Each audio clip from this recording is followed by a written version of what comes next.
we're back, and this one's a doozy. Yeah, and I don't know if you noticed, we're together in real life. Our headphones. Okay. We're new at this. So this is our first podcast. This is our first one ever. On today, the day before the election, we have the host of the fantastic podcast, the Muck Podcast. It is Tina Jaramillo and Hillary Dougherty. They have a podcast dedicated to politics / true crime. It's true crime in politics, even more tittillating. It's so good. I like saying titillating and doing this with my fingers. It's titillating. Titillating. I love it. So they're here to answer, and also they're in Florida. So there's a whole lot to unpack when it comes to voting. Yep. And they're experts in what they do, and I cannot wait to have them on and have them answer all our questions and talk about the end of the world with us. So without further ado, welcome. Welcome. Thank you so much, Tina and Hillary, for being here. Welcome to the pod. Thank you for having us. This is very exciting. Yes, it's always nice to be with fellow women podcasters. They're our favorite people in the world. Yes. Hell yes. Love a female partnership, especially like when it comes to real serious issues and like really going deep with stuff, because we got some stuff to get into today. My shirt. Oh yeah. Oh yes, girl. Yeah. Yes. I love it. Speaking, and that's the energy we're going to be having today. All right. Yes, let's do it. So, ladies, I just want to know, for the audience sake, what's the SOS moment we're talking about today? Oh, do you want me to do it, Tina? Yeah, Hillary, do it. Listen, ladies. Listen. The SOS moment is what we're all feeling across this country, and I would suspect around the world. Yeah. And that is the 2020 presidential election. A lot at stake. So yes, this is our SOS moment today. Breaking out in hives, just thinking about it. We should have had like Yes. Tito's by or something. I know. Okay, yeah. All right, before we get into all that and everything, I want to know how you both came to be with the Muck and why you wanted to talk about true crime and politics, because it's a beautiful marriage of topics. Yes. Well, Hillary and I have known each other we actually met because of the 2016 election through Women's March. Oh. And we had a local chapter down here in Florida, and that's how we met. And at one of the events that we had at, I believe it was the Pride Center in Broward County, I had a shirt on that said, "Stay sexy and don't get murdered." And I saw Hillary and she was like, "Are you a murderino?" And I was like, "Oh my God, I've never met a murderino in real life." And so that like connected us with our true crime, and we were already working together with, local advocacy and activism. And we kind of just thought it would be a great mix. Oh, it's such a good mix, because it's like, so funny. It's a genius. You never see anything. True crime no one blends it with anything, because it's just true crime. It's already interesting in and of itself. But when you want to relate it to like modern day and it's just this mind blowing combination that I would have never thought about. You just had a great one about Elliot Spitzer, right? Yes. That was a good one. Yes. And I was telling Tina, I've been getting so many like political scandal TikToks since talking with you ladies, which is a weird, Your phone I don't know what's is going on there. creeping on you. But it's, I just can't get enough of it. But I wonder like, what's some like really good stories that you've uncovered in your research? Like what's like one of your favorite juicy stories that you've come across?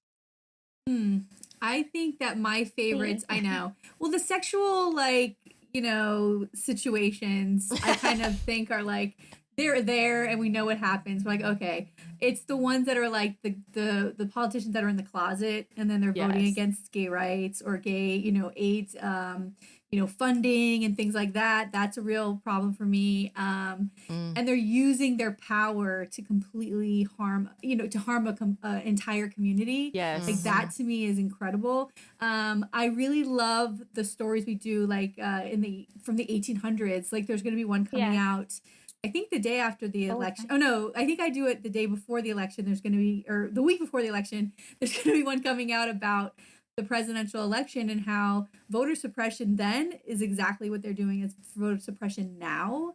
Interesting. The 1876 yes. election. So it's the same thing where happening. Yeah, they're intimidating voters at the polls. They have poll taxes like we have in Florida. We're very famous for that right now. Wow. Oh my God. So same tricks, just new characters that are doing the tricks. Yeah. And did they target like Yes. minorities and women? women? I mean, well, women couldn't. Yeah, children. Yeah. I mean, we weren't on there yet, but You yeah. didn't count. so many groups that are affected, and on both sides of the aisle. So I think that's the thing too, that we definitely lean one way when we have our like chit chat at the beginning of the show, but we look at any politician, regardless of what party they're affiliated with, if they've done something. See, we talk about it. And that kind of what you just mentioned about the voter suppression kind of leads into this, but I was curious too, like, have you noticed history repeating itself, which obviously you just said you did, but how often is it, when you delve back into stories, is it pretty frequently that you're like, nothing's changed? I feel like it's all the time. Yeah. All the time. We're like, why are we still talking about this? We did recently the Birmingham riots and voter suppression and civil rights. And we're like, here we are, 2020, and we're dealing with the same violence and the same violence from police officers, police brutality. Yep. And, this is 40 years later. So, or even I did Grover Cleveland, and Grover Cleveland, before he was president, so when he was running for president, it came out that when he was sheriff of a county in New York, he was accused of raping a woman, and she got pregnant, and then he put her in a loony bin after she had the baby, and they took the baby away from her. It was like a complete and total scandal. He got elected anyway, but he was just like, well, she sleeps around, so who knows if it's my baby. It was just like the same. It reminded me of like Kavanaugh hearings and like, well, who is this person? And the woman who's the victim is now all of a sudden the bad guy, and it's like that was so long ago, and they use the same language to stay in the game, right? Like to keep themselves powerful. And the worst, and we always talk about this too on the podcast, is it's not the elected person or the candidate that's so much the bad guy. It's the people around them that see this behavior and excuse it away, and just to keep that person in power. Like those are the scary people for me, right? Yeah, like those you're are the scariest right. ones. You're right, because it's not just one person on their own merit or intellect or whatever that gets them, or even power. It's like you need people behind you to validate that power for you to have it. And so that is terrifying. I don't know if this is like just in your research, because you're always looking into these stories and seeing how, like, we all know how dominant the patriarchy is and all of that, and you're just like, oh yep, still here, we thought we came far. But how do you keep your, I don't know. Do you stay optimistic or like how, I don't know. I mean, it's like, how do you even, have you seen, do you think there's improvement, or does it leave you like looking at today and being like, what are we doing? We're marching for the same things. How do we break through? Yep. Well, I mean, I think we have some amazing female candidates that are coming up and really supporting our local candidates is a thing that we're both really feel very strongly about.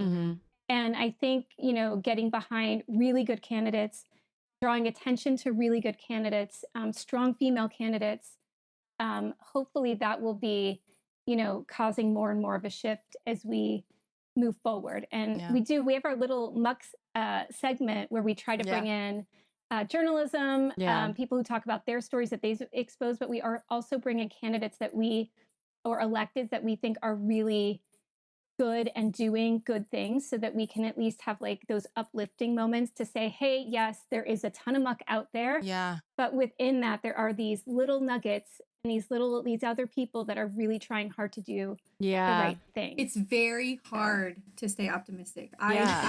We've done plenty of stories, like even the one with the Grover Cleveland. I remember when I did the research, I wrote it, and I said to my husband, I'm like, we haven't made any progress here for women. Like we have not made progress. And it is very hard to stay optimistic when, even today there's candidates where things happen and you become so disappointed. And so I've had to like train myself, because you get to know them personally if you're working on that level.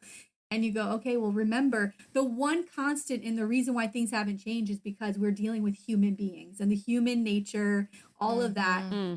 That cycle, it never ends. It's the way that we react to it that needs to change, the way that we behave and the way that what we think is acceptable. it comes down to the parties, the Democratic Party and the Republican Party. They both have a lot of skeletons in their closet, and they both cover up really bad things. Absolutely. So it's hard to like, you know, we need to demand better, I think, as a people. Like, I'm really encouraged by all the voting and everybody coming out, but I hope more people are really paying attention to like what's happening. Yeah. That's the thing we see is a lot of short memories. Right. And these people keep getting reelected. It's like they forget. Well, and we also We covered Wiener, who was out of the limelight and then comes back in and actually, you know, almost had a shot, you know, and it's like, you know, what's going on? We don't even have, I mean, with a two-party system, we don't even actually have choice. Because at the end of the day, it's one of two. And a lot of times there's a lot of crossover. You're still dealing with people who are fighting for that level of power, which is a specific type of person who goes after that. Usually the people who should possess that much power don't want it because they understand what that means. I know. I was thinking about that too, because I think about this particular election, and like Biden has to talk to so many different kinds of people, right? He has to talk to progressive, he has to talk to moderates, he has to talk to independents and Republicans that like don't like Trump. Trump just has to talk to the same fucking people to just like, you know, throw meat. And that's it. And it's like so bizarre, like with that two-party system, like how you have to figure out what to say. I don't know. But I was, because you mentioned like in your little muck, like talking about, talking to like the right politicians, right? And the right journalists. And you're from Florida, which is a really interesting, one of the really interesting states right now. So like, what is going on what is going on? What's happening? Because I'm seeing a lot of voter turnout in Florida and youth turnout in Florida. So are you kind of optimistic on Florida specifically? I'm optimistic on South Florida. Okay. Northern Florida is I feel like always red. I think it's really hard to flip that part of the state. But so far, Broward has had really a historic turnout so far. That everyone is really excited about. But I, like Hillary, I'm like, I don't want to get excited yet because I'm afraid to get excited. Like I'm still really cautiously optimistic. If you look at Florida, so Florida from like Orlando south, like you have Palm Beach, Broward, Miami-Dade. Those three counties typically go blue. And then like Orlando, Orange County's Orlando, which is like middle of the state. It's going, it's purple, it's going blue, but the rest of the state is red. And they come out and vote in record numbers, and it always just turns the tide. And so we feel very comfortable living in this bubble of Broward County. It's blue. And so you kind of feel comfortable. But like I was feeling optimistic when I was seeing the lines, and then I talked to some of my friends this morning I saw them and they've been working at the polls, and they're like, yeah, but a lot of Republicans are coming out to vote early, and Republicans don't vote early. So I was like, you know, I don't know. I'm going to wait and see what happens. I'm kind of understanding that I live in a red state. It's unfortunate because a lot of the population is down here in South Florida. Right. It'd be nice if more people turned out to vote, but I don't know. Florida's a tricky place. And the worst part is that we have a Republican governor, Republican House, a Republican Senate, and we need one of those houses to flip so that they can stop the bills. Like other states in the South, Florida has been chipping away at our reproductive rights, and they just passed a parental consent bill, which has always been if you were a minor and you wanted to have an abortion in the state of Florida, you had to have your parents sign off on it. Right. But what they did now or your guardian, is that they have to sign off, and they also have to take you in front of a judge. No. Get permission. Yeah. Yes.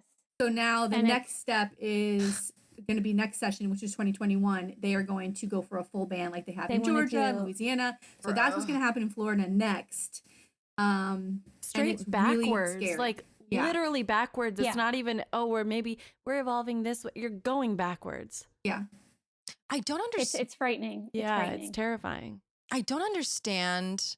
Well, first of all, DeSantis makes me feel nutty as hell. Like I remember it was DeSantis that had his ads. Like was he in like a pickup truck and talking about rounding up the illegal? He was the one with the blocks teaching his son how to build a wall. Georgia? Yeah. Right. Yeah. Yes. And then reading his little baby a story about Yeah. Trump or some bullshit, and his wife looks like Yes. Melania Jr. And it's like it's insanity. That one. And the guy who was supposed to get that job, I think his Georgia. last name was Putnam.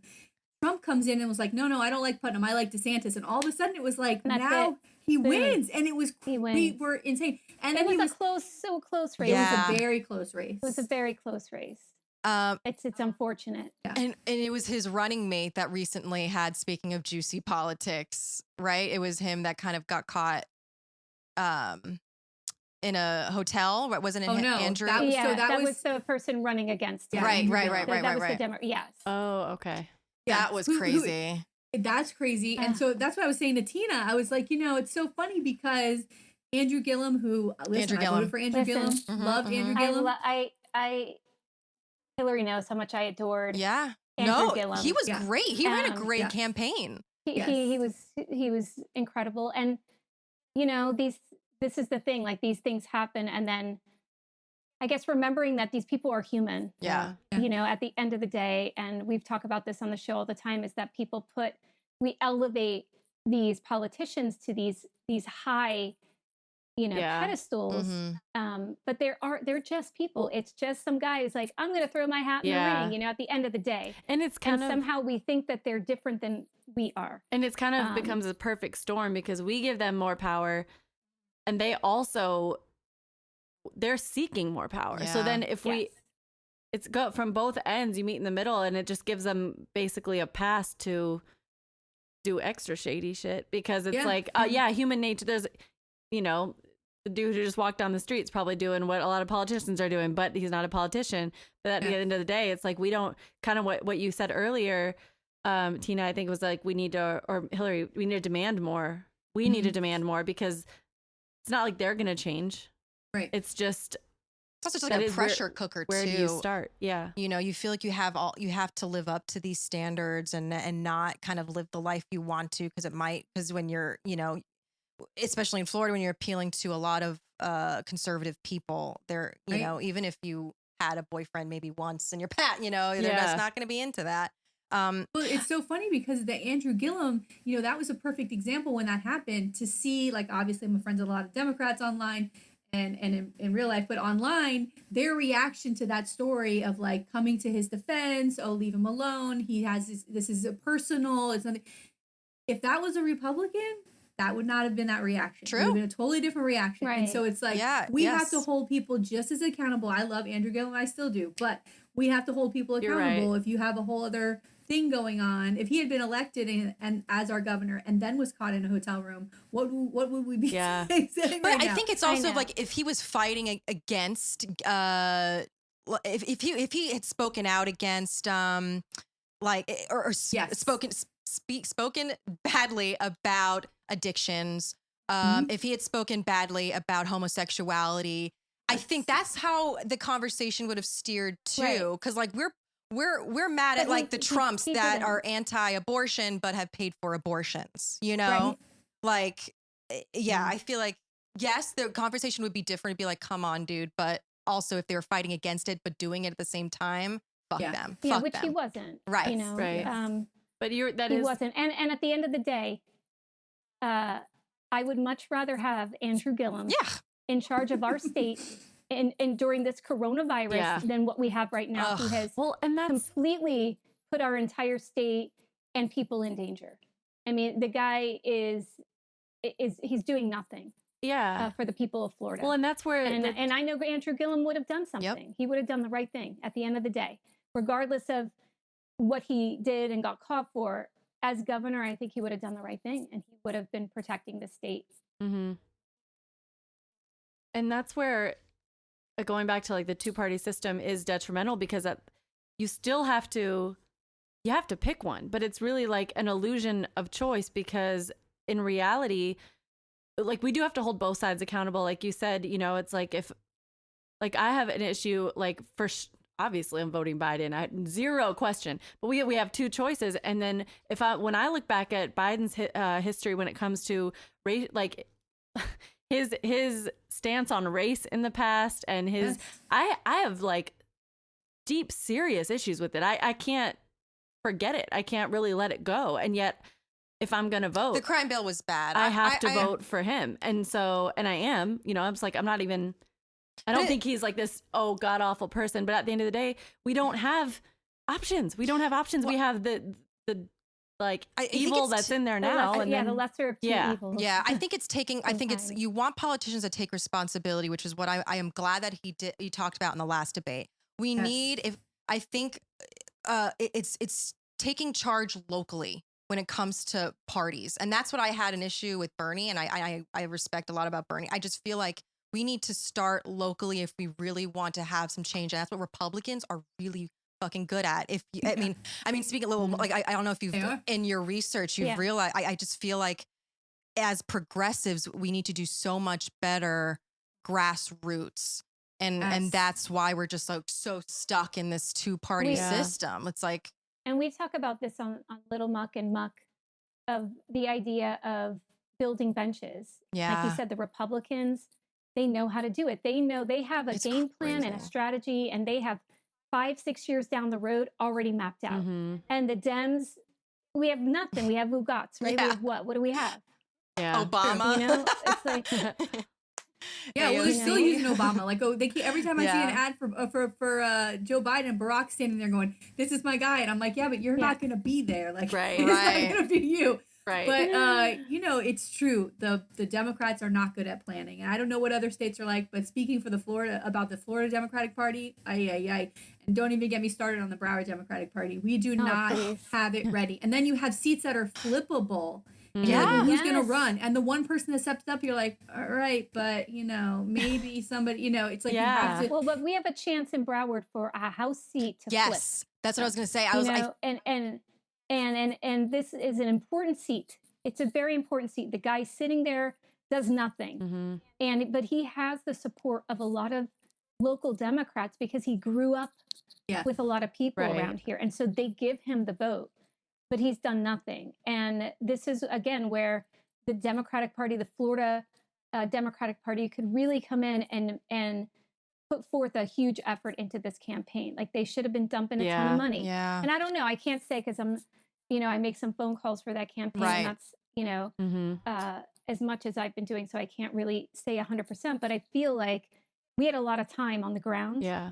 And I think early on, there could have been a lot more attention put to that campaign. Yeah, I think we're figuring it out. Especially with the youth and the TikTokers, the Gen Zs and how they're coming out. The Zoomers. See, that is like the one thing when I'm really going spiraling about the world, I really do stop and think, like, wait, all these kids who weren't able to vote last time that are here, that are real fired up now because they've had social media their whole childhood. For the last 4 years, they've watched this happen and they're growing into adulthood. And then you're really desperate to, like, claim who you are at that age because you're still trying to figure it out. And so I feel like voting is this thing that they can latch on to. And I feel like a lot of them are. When I'm being my most optimistic self, I think about Gen Z and I'm like, please God. Yeah. Well, it reminds me of Lizzo. Lizzo on her one of her Instagram videos last week, or it was the first after the first debate. It was so good, but she was just like, I was in middle school when 9/11 happened. I watched even with Barack Obama. I saw pictures of him being lynched. People doing. She said it's never been good. She goes, then you have these two parties, and you're already pitting people against each other. It's like we have to pick one, and so it's like us versus them. And the fact of the matter is we're all in this, and like we're voting for people who are gonna we're giving them the power, but really we have the power. Our votes take them out. If we could all collectively come together and say this guy isn't good or this woman isn't good and get them out, we as the people hold the power to shift the entire thing. And that's why they try to stop us from voting. That's why they try to put a poll tax on. That's why they try to intimidate us. Bizarre. I mean, a lot of our polling places right now for early voting, there's Trump people out there with their flags. They're saying things to people. And, it can be pretty scary to go vote if you don't feel comfortable walking up to the building, Well, and kind of piggybacking off what you just said about, we have the power to vote people out. However, all this talk about Trump not accepting his defeat if he's defeated, I would like to hear your guys' thoughts. If he loses, do you think, and this is kind of rhetorical, obviously he won't peacefully accept it, and also if he does lose and he's out of office, jail time. I think so. I'm hoping that New York goes after him right away. Oh, 100%. I think that if it is sweeping, I feel like if the numbers are large enough that he's not going to be able to play that game of it's been rigged. Recount. And hopefully then, the military will have to step in and get him out. I mean, right? Yeah. Hopefully. Is that what happens? I mean, that's what they're set up to do. And I don't think they have a good relationship with him at all enough to care. So either. I think if it's close by any means, like it's going to get run through the Supreme Court. And that's what worries me about like the current SCOTUS pick. Why are they rushing it? It's not, I don't really think it's about reproductive rights. I think it's about having another vote for voter fraud. Oh yeah. So right, because I think it goes by state. So when it comes down to like, let's say less than 1%, then I think an automatic recount goes into play. And then if it's Florida, it goes up the chain to the Secretary of State here, and then DeSantis. So like, what do you think's going to happen? He's already said out loud that he would find a way to get rid of DeSantis if he loses Florida. Like that's a real thing that he said he would do. Oh my God. I totally believe him. And I would say thank you very much. By the way, I would say thank you, Trump, that's for that one hilarious. But who would he put in? Yeah, but who would he be appointing? Yeah, so it kind of says like he's already being threatened. His job's being threatened if he doesn't win. Right. I have to tell you, I think it's got to be a huge wave. It's got to be overwhelming numbers. Yes. I think that if he loses, I think he's going to leave. This guy he's had quite a life before this. I think he's going to leave the country. Yeah, he said so. Coming after him with the handcuffs. He's going to have tons of money. He can make speeches and make tons of money. He's finally going to have real money because he's broke as hell. Everybody listen to that man. Listen, look at those crowds. I'm telling you, they'll pay anything to go see him. Yeah. And I think he'll live in Florida, like less than 20 minutes away from us. And he's not going back to New York. Nightmare. He's not going back to New York. I mean, I don't know. I think that he will leave. Yeah. He will leave, and he will not go to New York. I think he's gonna like take off for a little bit. Yeah. Do you guys? Because New York is going to come. He's going to get indicted.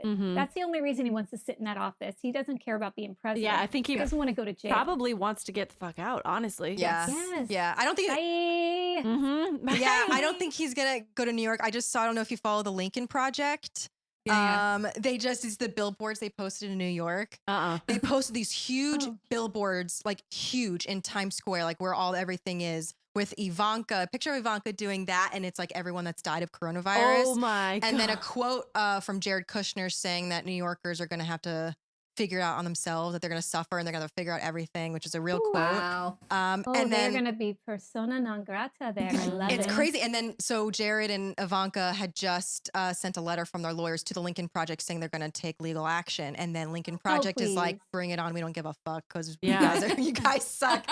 So I don't think New York is going to happen. And he said in his rallies that he's going to leave, and I believe him. Oh yeah. He's all talk. He's not going to fight. Him and his kids are going to be gone or in Florida, hopefully not. Run away because they're wimps. Yeah. Exactly. I'm curious, cowards, before we let you go, like, because you guys do so much amazing research in your podcast, and like we've talked about history repeating itself, like, why has Trump got this popularity, and how can we basically learn from this in the future? I mean, I think Trump speaks to all the people who've been, hiding their racism and misogyny, and they've had to be quiet, right? Yeah. They have to talk in secret, and he's allowed them. He's given them a platform. Yeah.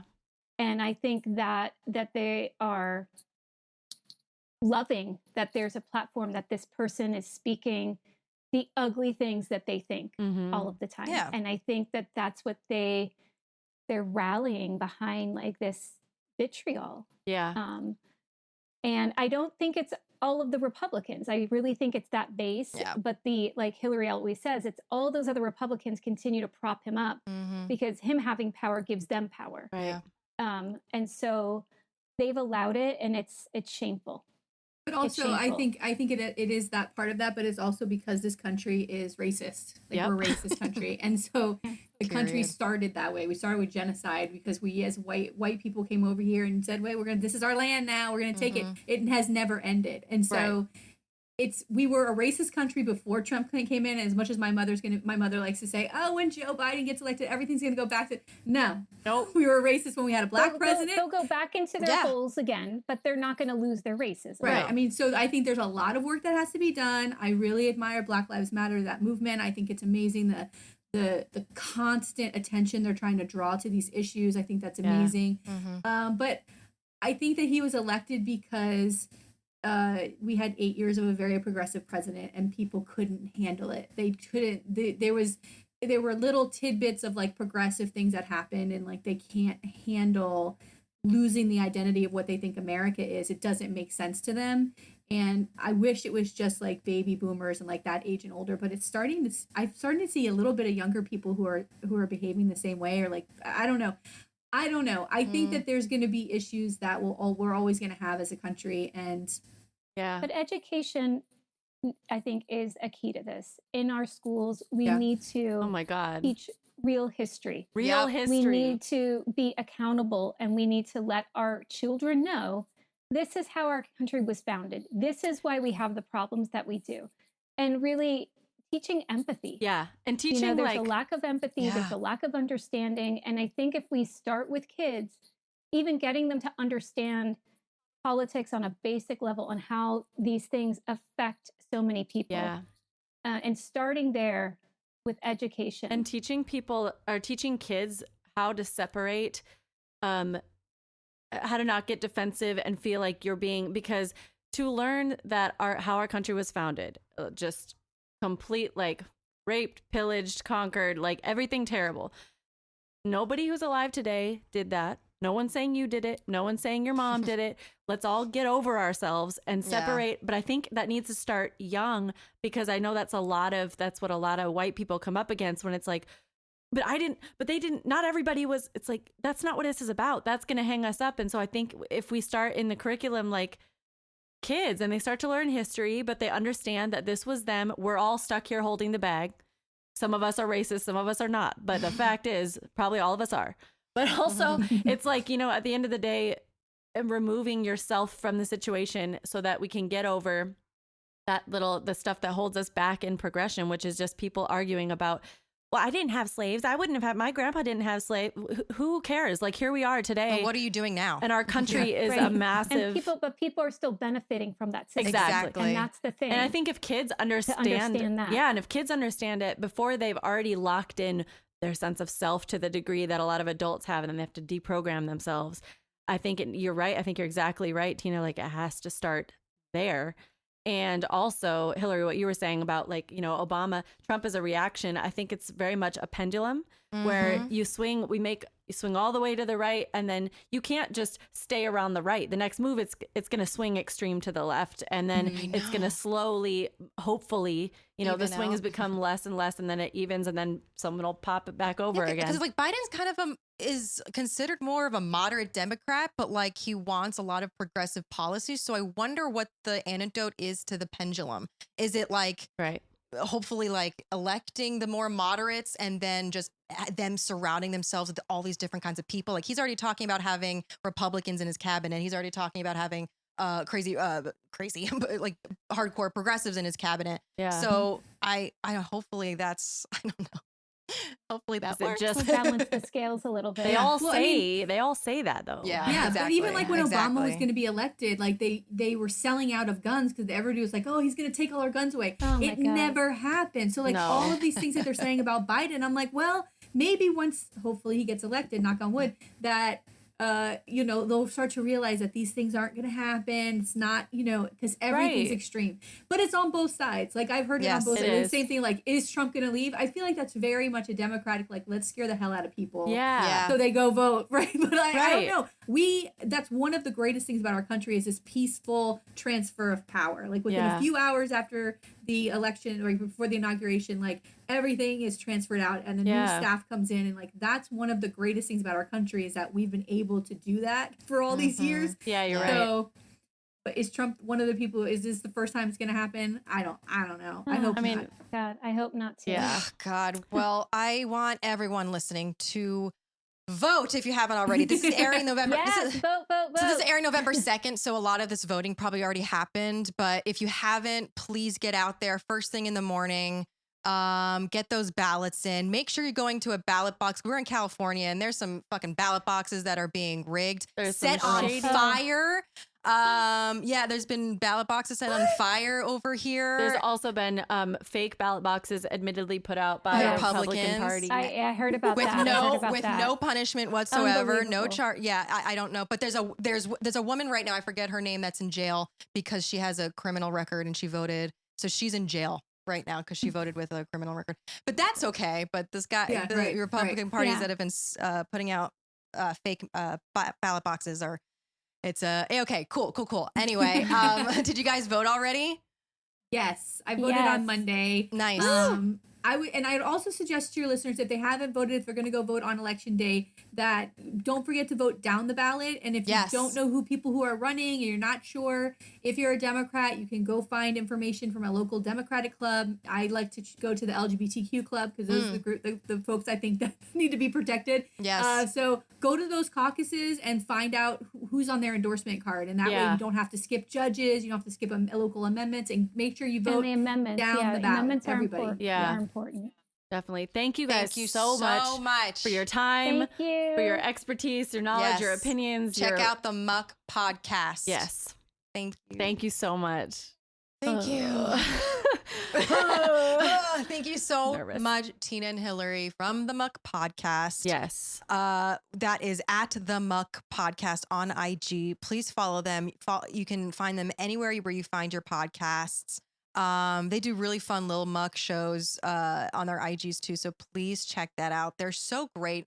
Yeah. Everything that we talked about was so important. And I like that they're very big picture kind of. They're clearly Democrats, but they did mention over and over how important it is to like take a nonpartisan view when it comes to looking at who our politicians are. I know that's kind of impossible, but also it's really important to make an effort to do. And they were really good. You know, they criticized both parties on what we need to do better. And we need to take responsibility for what we haven't done and then what we will do, because we have to start keeping promises and putting country over party, because this is just ridiculous at this point. It is crazy. So we're going to shout out today the ACLU, because I feel like in about 5 minutes, our rights are going to be taken away. Yep. Locking myself in the apartment. Like 5 minutes. Like they were just talking about Florida and like how abortion rights are being affected there, and Amy Coney Barrett is fucking horrifying. Oh my God. ACLU, for more than 100 years, ACLU lawyers have been at the center of one history-making court case after another, participating in more Supreme Court cases than any other private organization. With more than 1.5 million members, nearly 300 staff attorneys, thousands of volunteer attorneys, and offices throughout the nation, the ACLU of today continues to fight government abuse and to vigorously defend individual freedoms, including speech and religion, a woman's right to choose, the right to due process, citizens' right to privacy, and much, much more. So to learn more and donate, please visit aclu.org. Yes. And once again, there's still time. If you haven't already, please vote. Vote. And you know, whatever happens, we'll have our breakdowns or not, and we'll get through it together, and we'll leave the country. Okay. Yeah, we'll see you on the other side, folks. Bye. Oh, wait. Here's to turning. We almost forgot. Oh, God. Again, our first podcast. Meltdowns into magic.